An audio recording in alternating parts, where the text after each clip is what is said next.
अस्सलाम वालेकुम व्यूअर्स। उम्मीद है आप खैरियत से होंगे। मैं वहीं से शुरू करूँगी जिस दिन मैंने वहाँ से ख़त्म किया था। हज़रत मूसा अलैहिस्सलाम पर अल्लाह ताला की कुदरत से जब फ़िरौन और इसके अहले दरबार की कुछ बन न पड़ी तो ये खुले मुअज़्ज़ात देखकर भी अहले दरबार से फ़िरौन ने कहा, ये कोई बड़ा जादूगर है, इस इरादे से यहाँ आया है कि तुमको तुम्हारी सरज़मीन से बेदखल कर दे।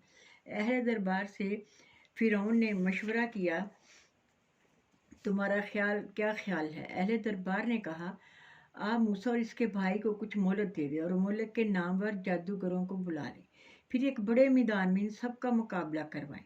हमें पूरी उम्मीद है कि हमारे मुल्क के जादूगरों के आगे मूसा और इसके भाई की कुछ ना चलेगी। इस तरह ये खेल हमेशा हमेशा के लिए ख़त्म हो जाएगा। चुनाचे फ़िरौन ने हज़रत मूसा को मुखातिब करके कहा, तू जादू के ज़ोर से हमारा मुल्क छीनना चाहता है? तुम मगरूर न हो, हम भी जादू में तेरा मुकाबला कर सकते हैं।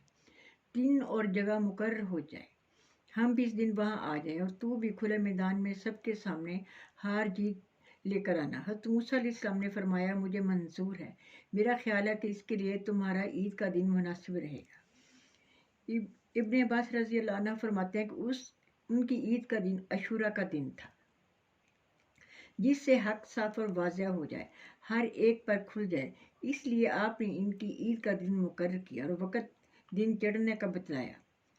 साफ और हमवार मैदान मुकर्रर किया गया, वहाँ से हर आदमी आसानी से देख सके, जो बातें हों वो भी सुन सके। लेकिन वहाब बिन मुनीबा फरमाते हैं कि फ़िरौन ने मोहलत चाही तो हज़रत मूसा अलैहिस्सलाम ने इनकार किया। फिर इसकी वजह से हज़रत मूसा अलैहिस्सलाम पर वही आई और मुद्दत मुकर्रर करने का कहा। फ़िरौन ने 40 दिन की मोहलत मांगी, जो मंजूर हो गई।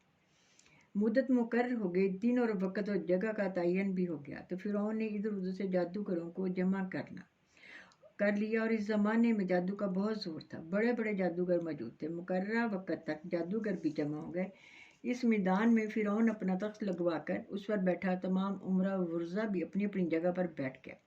राया भी सब जमा हो गई। जादूगरों की टोलियां सफ़े बांधे तख्त के आगे पीछे खड़ी हो गई। फ़िरौन ने इनकी कमर ठोकनी शुरू की और कहा, आज अपना वो हुनर दिखाएं, दुनिया में यादगार रह जाए। तो जादूगरों का, हमें क्या इनाम मिलेगा? उन्होंने कहा कि आपको इनाम ज़रूर मिलेगा। उधर कलीमुल्लाह ने जादूगरों को भी तबलीग करनी शुरू कर दी। देखो, अल्लाह पर झूठ ना बांधना, वरना शामत माल बर्बाद कर देगी।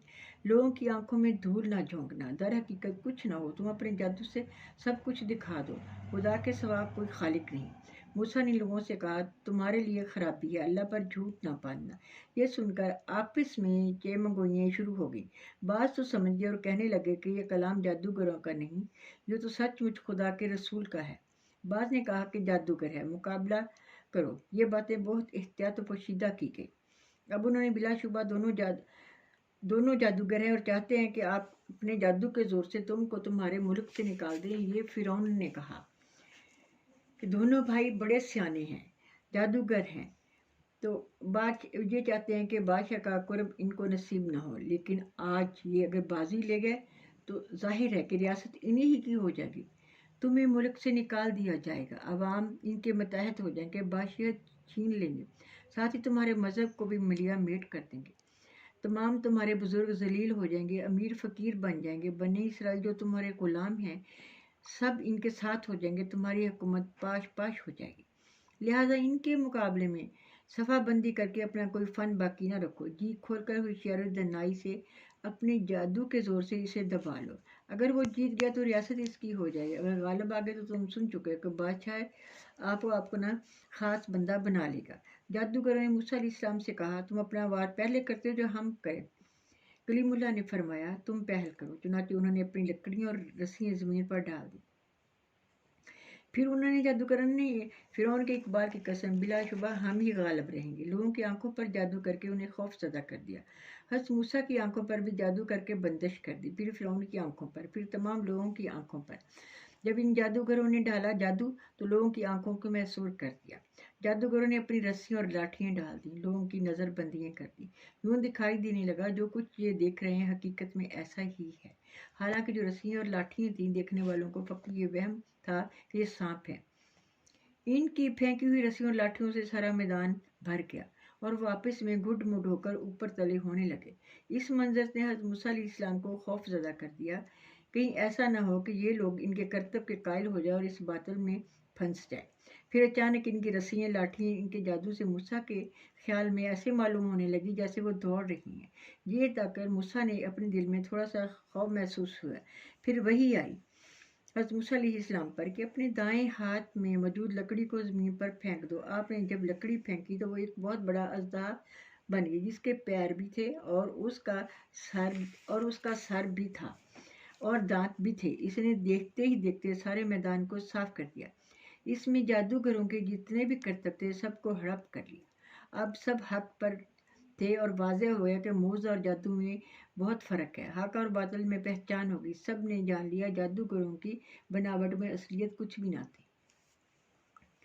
جادوگروں نے جب یہ منظر دیکھا تو انہیں یقین ہو گیا یہ کام انسانی طاقت کا نہیں ہے۔ تو وہ جو جادوگر تھے وہ ایمان لائے اور سجدے میں گر گئے۔ فرعون نے جب دیکھا کہ جن کو اس نے مقابلے کے لیے بلایا تھا وہ تو تمام مجمع ہار گئے ہیں اور اپنے کرتوت کو جادو اور موسیٰ کے معجزات کو خدا کی طرف سے عطا کردہ معجزہ تسلیم کر لیا، تو وہ فرعون اپنی شیطانی پر اتر آیا اور اپنی طاقت و قوت دکھانے لگا اور کہنے لگا میری اجازت کے بغیر تم موسیٰ پر ایمان لے آئے ہو۔ معلوم ہوتا ہے موسیٰ تم سب کا استاد ہے، تم اس کے شاگرد ہو۔ وہ آپس میں ملے ہوئے تھے اور ان کا انجام بھی تمہیں معلوم ہو جائے گا۔ میں الٹی سیدھی طرف سے تمہارے ہاتھ کاٹ کر تمہیں کھجور کے تنوں پر سولی دوں گا، بہت بڑی تمہاری جان لوں گا، دوسروں کے لیے عبرت ہو۔ سولی کی سزا سب سے پہلے اس نے دی تھی، لیکن ان 9 مسلم جادوگروں پر اس کی دھمکیاں کچھ اثر نہ ہو اور بڑی محفل میں کہنے لگے جو کچھ کرنا ہے اے فرعون کر ڈالو۔ دنیا کی زندگی میں حکم چلا سکتے ہو لیکن آخرت میں نہیں۔ ہم نے اپنے رب پر ایمان لائے ہیں تاکہ وہ ہماری خطاؤں کو معاف فرمائے، اور یہ گستاخی جو تم نے زبردستی کروائی ہے اللہ کی قدرت کو جادو سے مٹانے کی، یہ بھی اللہ تعالیٰ ہمیں معاف فرمائے۔ خدا کی قسم جس نے ہمیں پیدا کیا ہے ہم اس پر واضح دلیلوں اور تیری گمراہی کو ترجیح نہیں دے سکتے، خواہ وہ ہمارے ساتھ کچھ ہی کر لو۔ جس نے ہمیں پیدا کیا نہ کہ تو جو خود ہی اس کا پیدا کرتا ہے، نہ ہمیں تیری سزاؤں سے ڈر ہے نہ تیرے انعام کا لالچ۔ چنانچہ فرعون نے ان سب کو اذیتیں دے دے کر شہید کر ڈالا، سب کو الٹی سیدھی طرف سے ہاتھ کاٹ کر پھانسی پر چڑھا دیا۔ صبح کو جادوگر کافر اور جادوگر تھے، شام کو پاک باز مومن اور راہ خدا کے شہید تھے۔ ان کی تعداد 80 یا 70 ہزار تھی۔ اللہ تعالیٰ نے رات کو ان کو دکھا دیا کہ تم اگر ایمان لاؤ گے تو یہ جنت تمہیں نصیب ہوگی۔ انہوں نے اپنی آنکھوں سے دیکھ لیا۔ اللہ تعالیٰ سب پر رحم فرمائے، آمین۔